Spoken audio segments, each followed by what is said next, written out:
Good morning and welcome to Morning Brew. I hope you can hear me. Hope you can see me. Had to set the studio back up again in our basement here in Durham. Hello and welcome. It is Wednesday, the 12th of July, 2023. And there's a lot of you in the chat. I'll just say a quick hello to everyone before I crack on with what I want to talk about.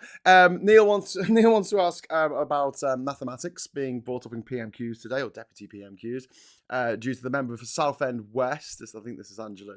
What was her name? Andrea Jenkins, believing there have been 550 million asylum seekers crossing the channel since 2016, or the member of Morley and Outwood believing the Magna Carta was signed 8 years ago. I think that the second one was Jenkins. I don't know who the first one was, but yeah, maths isn't there. Well, just intelligence. They're not good, are they? I'm going to come to this in a moment, but they're not good. Like, they're not good people, and they're not good at anything. They're just not good. Anyway, Neil was suggesting that a bunch of Tory MPs are generally a bunch of dumb spanners.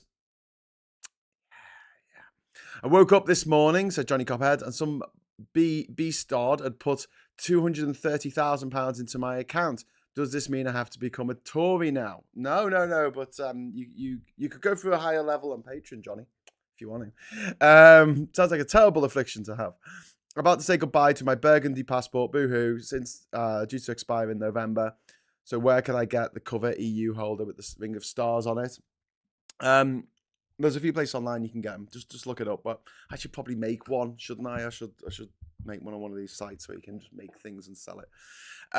Morning all, says loads of people, including Richard, Admiral Pegasus even, Thomas, Heyhun, says Phil, question mark. No, it's me. It's me this morning. It's Wednesday, isn't it? I'm getting so confused.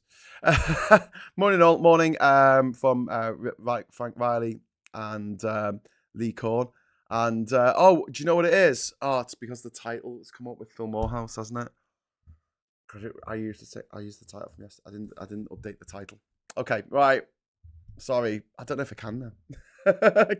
Can I edit this while I'm actually talking? This is interesting. Yes, I can. So if anyone joins in the next few moments, it will say Morning Brew with Graham Hughes.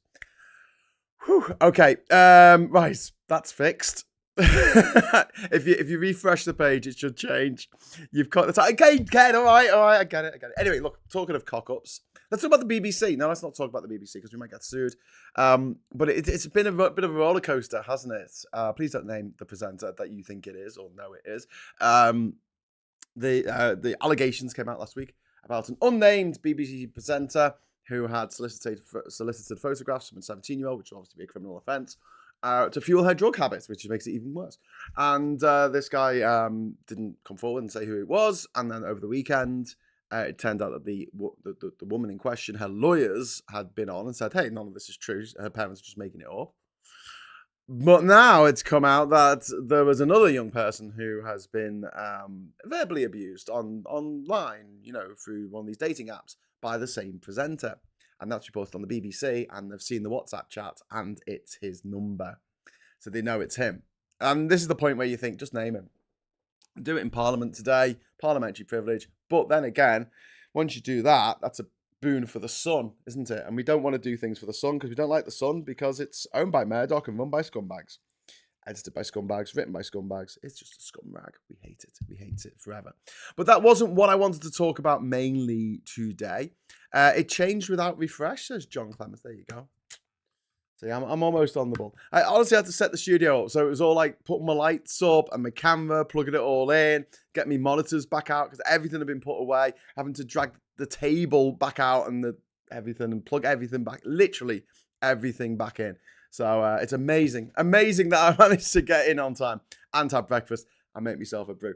So one mistake. I allow myself one mistake per broadcast. Anyway, right. What I want to talk about is this incredible story in the Guardian newspaper, which is about, or the Guardian website, which is about Michael Gove. There's a face for radio. His department, which is the Department for Levelling Up Housing and Communities, has returned £1.9 billion to the Treasury that was meant to tackle England's housing crisis after struggling, my friends, to find projects to spend it on. Right, let's get into this. So budgets in big companies and government and stuff like that, they generally have a time limit. It's use it or lose it. If you don't spend the money in the time allocated, then it goes back to the treasury or back into the pot. Right, that's fairly standard. But what isn't standard, what is a bit sort of lunacy about all this, is that in a cost of living crisis, the Minister for Levelling Up can't think of a way of spending £1.9 billion. And I'll tell you why this is, why I think it is. Sorry, this isn't necessarily the truth. This is just how I feel. Sorry for touching the mic. I think it's because they can't find rich Tory constituencies to spend the money in. And it's not enough to help out the red wall constituencies that went to Tory in the last election. Because 1.9 billion, it is a lot. It is a fortune, but it's the same amount of money, almost to the pound, that Liverpool got from the EU's Objective 1 funding, which helped raise the city from the ashes. Really did raise the city from the ashes. You might think that I'm being a bit sort of hyperbolic there, but I'm really not. It really, Liverpool was on a very, very low ebb at the end of the 80s, beginning of the 90s, and it wasn't until the end of the 90s when the Tories were kicked out of office and Labour were in the government, and we'd also got rid of the militant lunatics. We actually had a Lib Dem local council at the time. Between 97 and 2010, we had a Lib Dem council in Liverpool, which most people find surprising.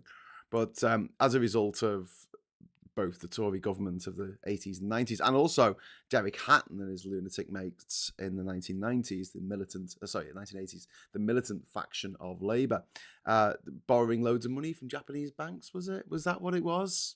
We had one of the highest, if not the highest, council tax rates in the country, which is just insane when you think about it. Anyway, but Liverpool got back on its feet, and a big part of that was the EU. A big part of it was the Objective 1 funding that we got. And we got a brand new city centre. We literally got a new city centre put in. The old one ripped out because it was awful. And yeah, I will continue to be appreciative of that to the EU till the day I die. I'm not going to be so appreciative to the Tories because they had £1.9 billion meant to tackle England's housing crisis, and they couldn't find a way of spending it. The department was unable to spend the money, which accounts for about a third of its entire housing budget. And they blamed interest rates and uncertainty in the housing market after the COVID-19 pandemic. But let's be real about this. Their job was to make it easier for people to live in housing. But they don't want people to live in housing. They want people to be on the streets. As a warning to you all that, buckle up. Let's keep your job. Keep your head down. Don't ask for a pay rise. Don't protest. Don't strike. Or, you're out on your ear. You're out on your ear. And then you'll be on the street like those people who are out on the streets. That 1.9 billion could easily tackle homelessness, cure homelessness. There would be no homeless people in the UK with that kind of money. We could have done that. We could have cured homelessness with that money. Because actually giving people who are homeless homes costs less than leaving them on the streets. And you think, that can't be right. But yeah, it is, because the average person who lives on the streets contacts the emergency services at least 5 times a year. And the cumulative cost of that is a lot more than putting them in a flat. Anyway, if we had any flats left, but we've sold nearly all of them to private enterprise because we had this right to buy scheme in the 1980s under Thatcher, so people who rented social housing could actually buy that social housing, and then we didn't build any new social housing to replace it with. So much of the social housing stock went into private hands, which, not great. Not great. I wonder if that money will bail out Croydon Council. I don't know. Well, it's gone back to the Treasury now, so it is up to Hunt, Jeremy Hunt. Be very careful when you say his name, in case you say Jeremy. His department, he's Chancellor of the Exchequer. Obviously, he decides where the money gets reallocated. It might not be to levelling up because it'll be like, well, you don't need it because you don't know how to spend it. So I know. Let's buy some PPE that doesn't work for Michelle Moan, so she can buy herself another super yacht. Would you like a super yacht? Yeah. Get in with the Tories. Bigging up capitalism and dissing Labour core support at the same time. Doff's cap for effort. I don't know what you're talking about there. What? Cure has at the point it isn't to cure poverty, but to reproduce it. Yes, I know. I said that, Wes. The money could have been used to refurbish old properties to house the asylum seekers. That's number 3. Everyone should hug a tree, says Audrey. Tim says, if I was leadership, I would run the clip of Rishi Brake about moving money from poor areas to rich areas next election. But they will not do that. Yeah, Tim, I don't know why they don't make more of that, because that's an incredible clip where he's in Tunbridge Wells. Is he literally in Tunbridge Wells or somewhere? He's somewhere in Kent. And he's like, well, Labour had all this money earmarked for deprived areas, inner cities, but we moved it to places like this. And he's in a field full of billionaires. Live you shall, but only as reminder to others not to become superfluous. The Tory party. Yes, indeed. Where did the other 3 by-elections come from? Well, we've got 2 MPs have actually stood down already, haven't they? Then Pincher, I don't know if he's resigned yet, but he should do. He might be waiting and go through a recall petition and stuff like that. And then you've got Nadine Dorries, who said that she was quitting with immediate effect. That was a month ago. Sevenoaks, was it not? Probably. What commitments has Starmer actually made? This is a question from Kieran. One of the big commitments that Starmer's made on behalf of the Labour Party is the commitment to Great British Power, which is the idea that we're actually going to have a nationalised energy company that is making renewable energy for us all, bring down energy prices. We don't have to buy and sell it on the international exchanges, in which the most expensive commodity, and last year it was gas, sets the price for everything. So last year, actually, a lot of money went to renewable energy companies, because they were getting loads of more money than they needed for their energy, because it was set at the price of gas, not the price of solar or wind, which was like way down on the chart, on the graph. And one of the other things that Labour are going to do is take away the Tory moratorium that we have at the moment on onshore wind farms. So we can't build onshore wind farms at the moment. The Tories have banned it under Cameron. So this is coming on for 9 years. They've been banned on land because Tory voters don't like to look at them. Yeah. Do you know what they do? I mean, I was going to say they probably don't like to look at the idea that but climate change being what it is, and our food crisis being what it is, and problems coming ahead, 8 billion people on the planet and not enough food for everyone. If the climate continues to change in the way that is changing at a rapid rate, people talk about 1.5 degree of warming. I think that's a terrible way of describing it, because it doesn't sound like that much. You kind of think about it, it's just thermometer in your thermostat in your house, and you put it up 1.5 degrees, and you barely feel it, do you? You barely feel it. What a better way of calling it. It's something like 400 zetajoules of energy that we have added to the temperature of the planet, and no one knows what a zetajoule is. So let's break this down like this. It's the equivalent of one of the bombs that was dropped on the Japanese cities, one atomic bomb, going off every single second of every minute, of every hour, of every day, of every week, of every month, of every year since the Magna Carta. Okay, so just think about the scale of that energy. That energy that's the extra energy in the world. And like the Labour Party in some respects, science not great at communicating this stuff. Not their fault. They're scientists. I know a lot of scientists. My partner's a scientist. They like to keep them to themselves. Generally speaking, they're not loud, crass, big gobshites like myself or politicians. They generally like to do their studies and discover stuff, and the thrill of excitement. Their excitement is to discover new stuff and figure out how stuff works, and that's how they get their kicks. Whereas the Tories get their kicks through, I don't know, punching poor people in the face and doing cocaine, allegedly. But yeah, the point remains that the way that the climate crisis is communicated is still, it's still not great, because we need to be thinking about ways of making it visceral, making it so people go, oh my God, this is absolutely terrible. So we are facing the biggest crisis we've ever faced in the history of the world. As simple as that. So I'm just going to lift my microphone up for a moment. So I don't do it otherwise. Every time I touch the table, it might make a noise. Labour are going some way to addressing it. They wanted to put in 27 billion aside for green energy and a green revolution, a green New Deal in the UK. But unfortunately, because the Tories have spanged up the economy and they've had to change their plans. And I also want to point out as well, Labour's not a dictatorship. And although I'm not particularly happy that Labour aren't adopting, say, PR or UBI or rejoining the EU in the next manifesto, they will not be offering those things. I can guarantee it. But I understand why they're not offering those things at the moment. When Keir Starmer ran for leader, don't forget, that was pre-pandemic. When he wrote his pledges, what he wanted to do, that was pre-pandemic. That was pre the invasion of Ukraine, and it was pre the quasi-Kwarteng budget, the Liz Truss budget, which destroyed the housing market in many ways, the ripples of which are going to resonate for years, maybe decades to come. So they've had to revise down some of their plans. But like I say, it's not a dictatorship. So I could be leader of the Labour Party and come in, Barry Big Balls here and say, hey, I want to bring in UBI. But I got to get the shadow cabinet to go along with it. And if they don't go along with it, I'm not bringing in UBI. I can tell people that I want to do it, but whether I can or not, in reality, it's not that simple. And I don't want Labour to be run as a dictatorship.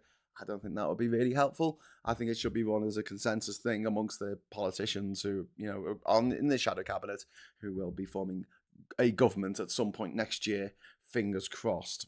But the main point is, at the moment, I'm more interested in picking up on what the Tories are doing to destroy this country, to destroy the future of this country. Stuff like shutting down the ticket officers, shutting down the train ticket officers. Why would the government allow that? Well, because they know that screws over the next generation, because they can never go back.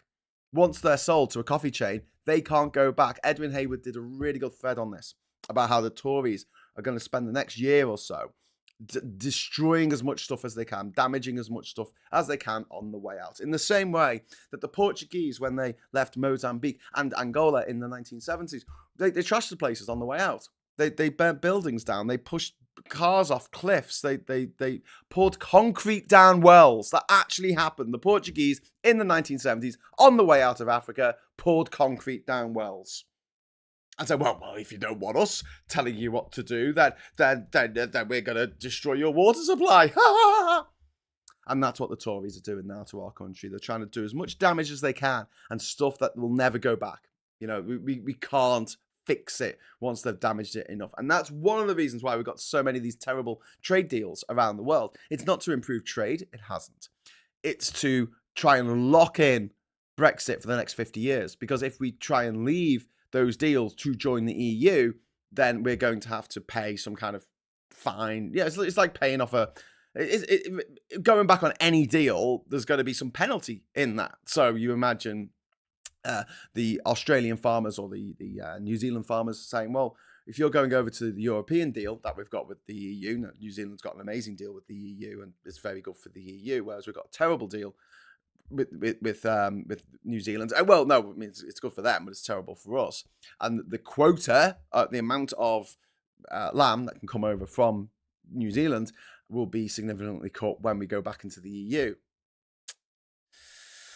So we're going to have to pay for that. And this is why they want so many trade deals around the world. The big one would be America. If they got an American trade deal, even if it was absolutely awful, I absolutely guarantee it would lock us in to staying with this American trade deal, because it just wouldn't be worth going back into the EU because of the penalty that the Americans would make us pay, which they can make us pay because their economy is like 7 times bigger than ours. 9 times bigger than ours. Jesus Christ. Why assume they were paid by Russians to wage class war? I don't know if I mentioned that, but yes, they probably were. The shadow transport minister is a top lady. She'll be a good transport minister. I think Rachel Reeves, the shadow chancellor, is really good. Obviously, I know Johnny Reynolds personally. He agrees with us on a lot of these issues.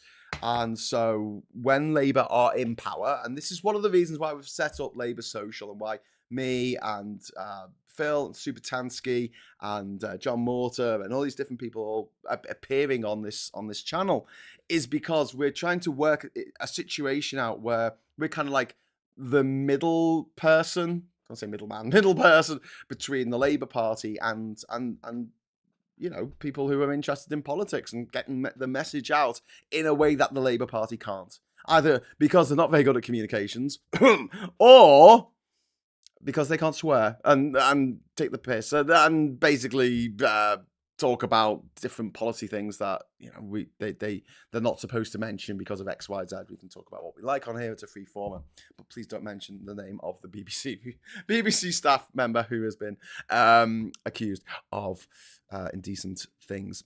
Phil Spicer, thank you very much for the £5 super chat there. No train guards, no station staff equals no rail access for the disabled. Very good point, Phil. Very, very good point. And they talk about the Docklands Light Railway, so I'm going to go travel nerd for a moment. They do have drivers on them. Although they don't sit at the front and operate a lever, there's always someone on those trains. They're not fully automated for obvious reasons. What if there's an emergency? You need a human who knows what to do because you're raised up in the air on that thing. Do you know what I mean? I thought we just needed to be realists. I don't think that being a realist is a problem. I think there's a problem when people talk absolute nonsense and then you say that's not true and they go, I'm just being a realist, and you're like, no, you're not. And I think we all need a little bit of idealism to some extent, but not to drown in ideology, which is when we do things that are not in our interests because footballification of politics, or because that's our ideology. Is this going to help people? Yes or no? There were some good ideas on the right. There were not many, but there were. And when a good idea on the right came up, it would be nice if we had a parliament that could agree to say, oh yeah, that's actually a really good idea, and that will really help the people of Britain and the people of the world. So we'll all go along with it. But no, it's all got to be party whipped, 3-line whips. You got to vote a certain way, depending on your party line and all that kind of stuff. And then if a party like Labour in opposition, they're sitting there going, oh, we don't want to rock the boat. We don't want to rock the boat. We don't want to say anything because the Tories might rob our ideas, or we don't want to give people the wrong impression. And one of the problems that they're having now is, it's not a huge problem. They're 25% ahead in the polls, guys. Come on. One of the issues that they're facing, arguably from sort of more traditional Labour voters, is that there is a lack of policies coming out from Labour, solid policies. Now, there are a few that have come out, and there's some that are really good. However, we don't really know what Labour's policies are going to be until they publish their manifesto. And don't forget, the manifesto is what they use as a mandate to govern. So if they say in their manifesto that they're going to paint everyone green, they have a mandate to paint everyone green. So hopefully they won't do that. They will actually just paint the countryside green. That would be nice. But Labour have got a uphill struggle. They really do have an uphill struggle. But I'll tell you this now, because the Tories have done so much damage, but I'll tell you this now.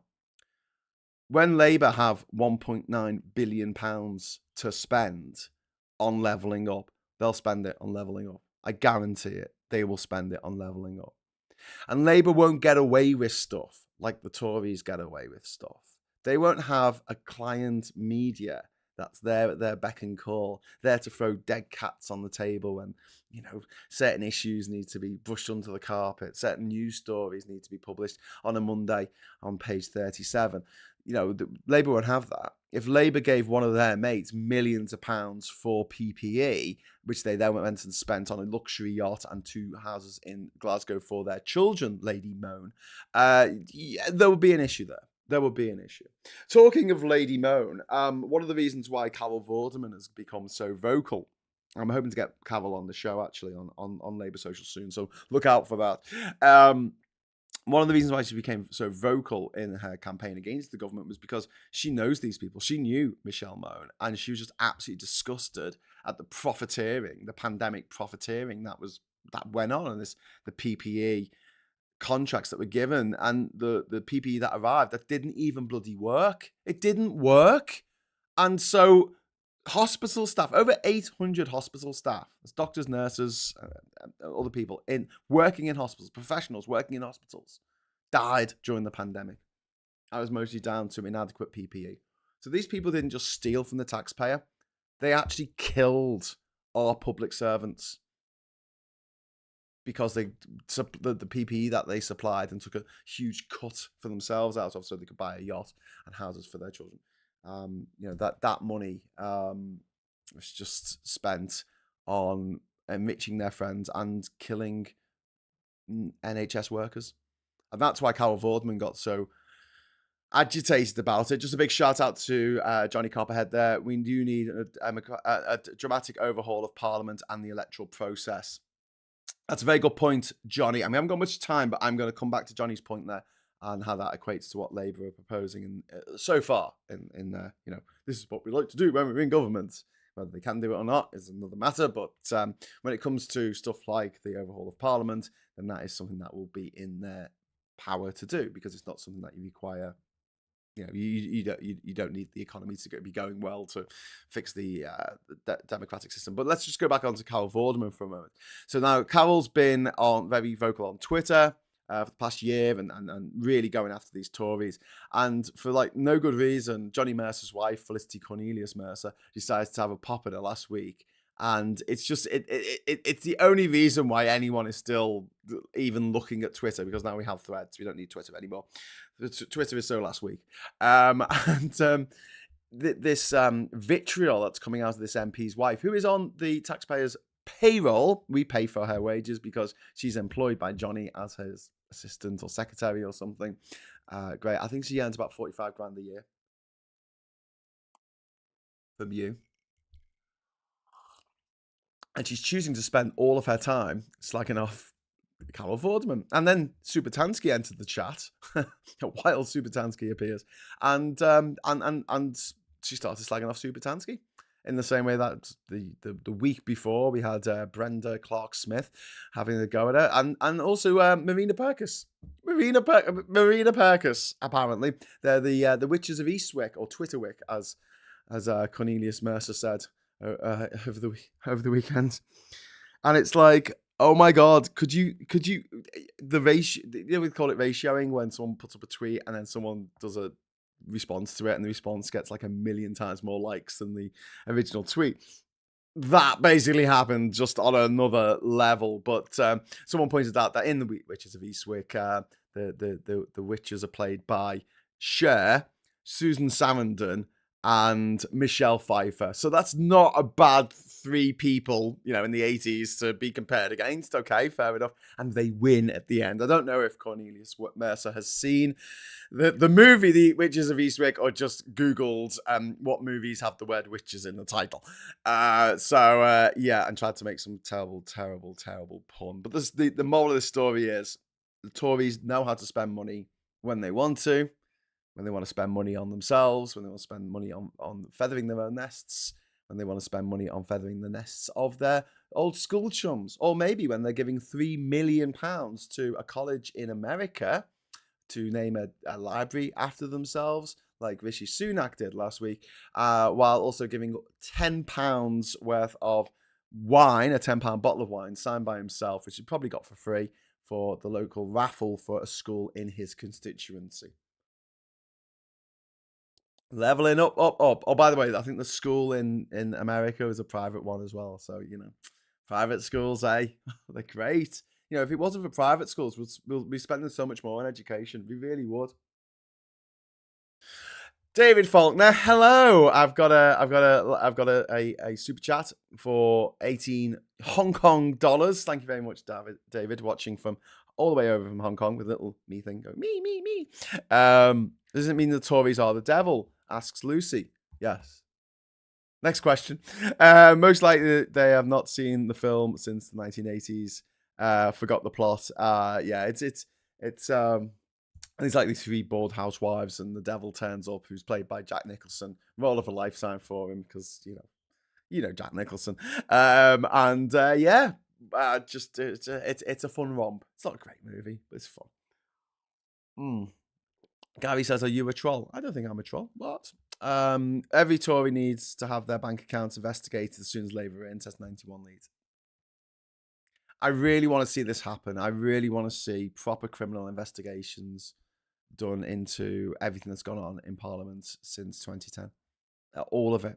Absolutely all of it. Austerity, the fact they ignored so much information on the damage that austerity would do.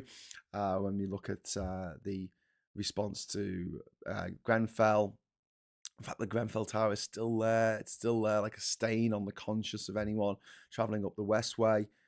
The fact that this money, this 1.9 billion, could have been spent on fixing buildings that had dangerous cladding on them for the people who lived in the buildings, but the government doesn't want to do that. It could have been spent on insulating Britain, but they didn't want to spend it on that. Could have been spent on a lot of things that would have really helped the people of Britain, but he couldn't find. Michael Gove couldn't think of a way, and he's one of the smart ones. That's how stupid the Tories are. This the smartest man in the room. Michael Gove couldn't think of how to spend 1.9 billion. I could think of a few ways. I've just mentioned a couple, but like housing, yeah, we need social housing. We desperately need social housing. Give the license to the go ahead to councils to build social housing alongside private housing, and you make new build, and not estates as well, because they're car centric. They're not for humans. They're for cars, and you have to take your car when you go anywhere. We need to go back to having streets and a corner shop at the end of the street and a pub at the end, so you can walk to where you want to go, and close to a train station, so you just get on the train and go to where you need to go. Cul-de-sacs, for me, Barrett Estate and things like that, are just car worship. This autophilia thing that we've got going on, and we've had going on since the 1950s, because it makes some people a lot of money, i.e. the automobile companies and also the oil companies, a lot of money. So obviously we all need a car, but the fact that we all need a car is an absolute disgrace.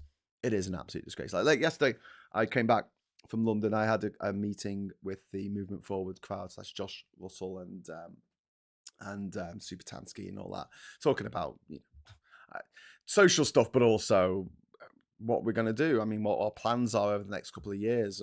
I hope see off the Tories, and then hopefully, next up, getting Labour to do what we'd like them to do, or at least listen to our suggestions. That would be nice.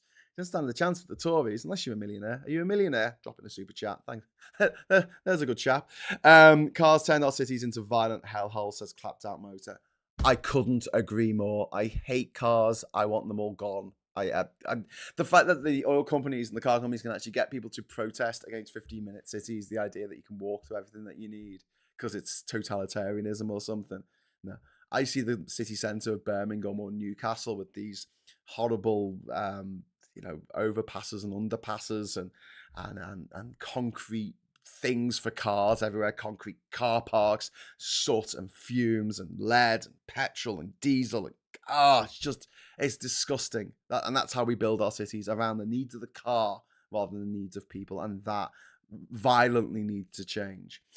James Wigg, anniversary of the Battle of the Boyne. Okay, thanks very much, James, from the Whig Party there. £5 super chat. That was when some Dutch guy came over and conquered Ireland for some reason. Yay, the Dutch. Anyway, right.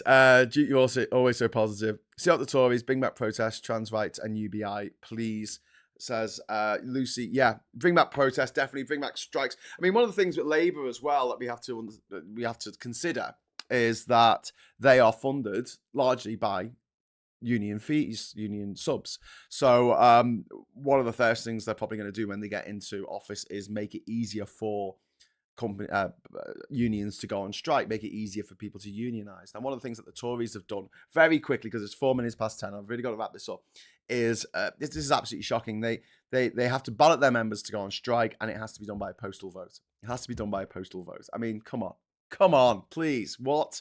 Whereas we can decide who our prime minister is, our next prime minister is, online, even if we're not in Britain, even if we're not British. As long as we're a member of the Conservative Party, we can vote for their next leader, who will become the prime minister, which is what happened with Liz Truss. And before then, Boris Johnson. I mean, at least Rishi Sunak was never elected. He just sort of was appointed. Funny. Anyway, record the lessons to Orphan Fatboy Slim. Indeed. I don't want a huge Labour majority. I want a small one reliant on smaller party support for the first term, so at least things like PR and UBI can be set in motion at least. Master, I don't think that's going to happen because it won't be in the manifesto, so they won't be beholden to it. So even if that did happen, they'll say, well, we didn't say that we were going to give PR or UBI, so we don't have to do it. It's not it's not mandated. However, the 2029 election, let's put our cards on the table here. 2029 election, the Labour government's going to have hell for the first 5 years of its existence because the economy has been trashed, our trade has been trashed, our food security has been trashed, our energy security has been trashed, our lifestyles, our mortgages, our schools, our hospitals, our roads, our rail infrastructure, our waterways. Everything has been trashed by the Tories over the last 13 years, and it's going to take a long time to put that stuff back. PR at the moment is a nice to have, and I know that a lot of people, very good friends of mine included, really, really want PR, and I really, really want PR, but I understand that the first thing that we need to do in this country, once the Tories, the first thing is get rid of the Tories. The second thing is to ensure that the economy is back on track so people have money so they can actually afford food, and we can start closing down food banks because going from less than 100,000 people using food banks to over 2 million is just mind-blowing. It's absolutely mind-blowing, the amount of poverty that and degradation and violence that the Tories have wrought on us all. We've got legal reforms that we need. I mean, serious assault, rape, burglaries, drug dealing is all basically become decriminalised under the Tories because of the cuts to policing and the amount of time they have to spend doing paperwork, and the fact that the police are basically almost as bad as the crooks these days. A lot of things that need doing before we start looking into new voting systems. I don't think that's going to be in the next manifesto. However, and this is going to be my final thought on this. 2029, the landscape is going to be very, very different. If the Tories put someone competent in, I mean, I think we should all join the Tory party and vote for Suella Braverman because they'll never get in with her in power. Her in charge of the party. But if they get someone competent in and they sweep out all these lunatics of the 2019 intake, they could become an effective opposition that could claw its way back to government in 2029 because the economy always takes a long time to recover. It always takes anything that happens now, it's affecting things 12 months, 18 months, 2 years down the line. So Labour are going to be given a shit sandwich by the Tories, and they're going to have to make the best of a very, very bad situation. I think that in the 2029 election, they would be mad not to put in PR into that. Rejoining the single market. I think that should be in there as well, possibly UBI, because that would drive more people for another 5 years of Labour government and take them away from the Tories. A lot of us who want to see those kind of things. So that's something that me and Phil and other people who are members of Labour, that's sort of what we think their long-term planning is, but also it kind of makes sense because if we make this election about UBI, or we make it about PR, or we make it about Europe, make it about Brexit, then that's a bit of a gift to the Tories, and we don't want to give them any gifts whatsoever. We just want them out of power. Let's get them out of power first, and then we've got a 5-year window in which we can affect positive change through the Labour Party, and we will get a say, and hopefully through things like Labour Social and the videos that are made by Phil Morehouse and Maximilian Robespierre and Bowler Hat Man and all these people who are actually putting this stuff out there and saying, hey, this is a good idea, let's discuss it, away from that mainstream media thing of, oh, we don't want anything that helps poor people, which is basically everything that's written on the front cover of newspapers since forever. But yes, I do see it as a long-term thing, and I hate the term playing the long game, because it was used for someone else when there wasn't a long game. It was just ridiculous. Right, so anyway, if you want to head over to the Labour Social Discord channel, What Angry Pagan is over there streaming James O'Brien, so you can go and listen to that live, and we can have a little talk along. I'll join in as well for a bit. And at 12 o'clock today, we've got Prime Minister's questions. No! We've got Deputy Prime Minister's questions again, second week in a row, because Rishi Sunak is afraid. He's afraid of Prime Minister's questions. So he's going to be away at the NATO summit. So it's going to be Angela Rayner versus Oliver Dowden. That's the one. Battle of the Redheads once again. And I want to have a Frenchie bulldog. Graham, sorry, pet. It will be a no from me, says David Dag. I don't know what. Sorry, what? What are we talking about? Trade union elections should be online and post. Some are not online, but 95% off offline, and they get like 60 points in favour of the motion. Do not have to wait for at least a few more postal votes. Yeah, John Clements, the fact that the Tories basically banned unions from being able to go on strike based on an online poll of its members is just a disgrace. I mean, they've made it very, very difficult for these unions to go on strike, and then you have to do it within a window, and if that window goes out, I think it's like 6 months or something from the date of the beginning of the poll. They've made it as difficult as they can for unions to strike, and hopefully Labour will undo that legislation and make it easier. Sunak has now missed 1 in 4 PMQs since he became PM. I've commented on more PMQs than Rishi Sunak's been to. You're welcome. So hopefully I'll see you there. 12 o'clock, same bat time. No, different bat time. Same bat channel over here on Labour Social. And until next time, I'll say thanks for watching. Thanks for the super chats. Thanks to all our YouTube patrons and patron members. And until 12 o'clock, I'll say hello, good evening, welcome, and goodbye.